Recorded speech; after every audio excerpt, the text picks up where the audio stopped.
Ազգային ժողովի պետական իրավական ու ֆինանսավարկային եւ բյուջետային հարցերի մշտական հանձնաժողովների համատեղ նիստում ներկայացվել է նաեւ խորհրդարանի 2025 թվականի պետական բյուջեի կատարողականը։ Ազգային ժողովի աշխատակազմի ղեկավար գլխավոր քարտուղար Դավիթ Առաքելյանը հայտնել է, որ հաշվետու տարում խորհրդարանի բյուջեն կատարվել է 98.4%-ով։ Նրա խոսքով ազգային ժողովի համար օրենքով հաստատված բյուջեն կազմել է ավելի քան 7 միլիարդ 72 միլիոն դրամ։ Տարվա ընթացքում իրականացված վերաբաշխումների արդյունքում ճշտված բյուջեն կազմել է 7 միլիարդ 603 միլիոն 28300 դրամ, որից ծախսվել է 7 միլիարդ 484 միլիոն դրամից ավելի։ Չօգտագործված 118 միլիոն դրամից ավելի միջոցները վերադարձվել են պետական բյուջե։ Արդյունքում ազգային ժողովի ճշտված բյուջեն իր 7 միջոցառումների գծով կազմել է 7 միլիարդ 603 միլիոն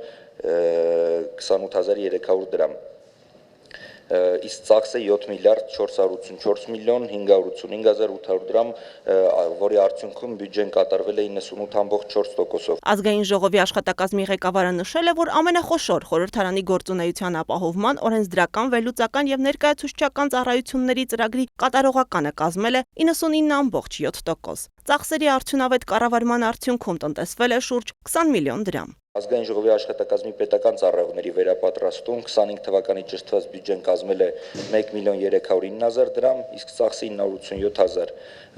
որի արդյունքում վերապատրաստվել է 31 պետական ծառայող։ Խորհրդարանի հանրային ներգրավվածությանն ուղղված միջոցառումների շրջանակում իրականացվել է ամառային դպրոց ծրագիրը 60 աշակերտի մասնակցությամբ, ինչպես նաև ՄԱԿ-ի զարգացման ծրագրի գործընկերների հետ դրամաշնորհային նախաձեռնություն 120 միլիոն դրամի շրջանակում։ Միջազգային խորհրդարանական կազմակերպություններին անդամակցության վճարների ծրագրի կատարողականը կազմել է 99.9%, իսկ քաղաքական կուսակցություններին եւ կուսակցությունների դաշինքներին տրամադրվող աջակցության ծրագրի կատարողականը կազմել է 90.3%։ Շեղումը զեկուցողի պայմանավորված է եղել կոռուպցիայի կանխարգելման հանձնաժողովի որոշումներով։ Տեխնիկական հագեցվածության բարելավման ծրագրով նախատեսված միջոցների մի մասը տնտեսվել է գնումների գործընթացների արդյունքում։ Դավիթ Առաքելյանի ներկայացմամբ 2024 թվականի համեմատ ազգային ժողովի ծախսերն աճել են 326.5 միլիոն դրամով կամ 4.6%-ով։ Նրա խոսքով հատկացված միջոցներն ուղղվել են խորհրդարանի օրենսդրական, կազմակերպչական ու միջազգային գործունեության ապահովմանը։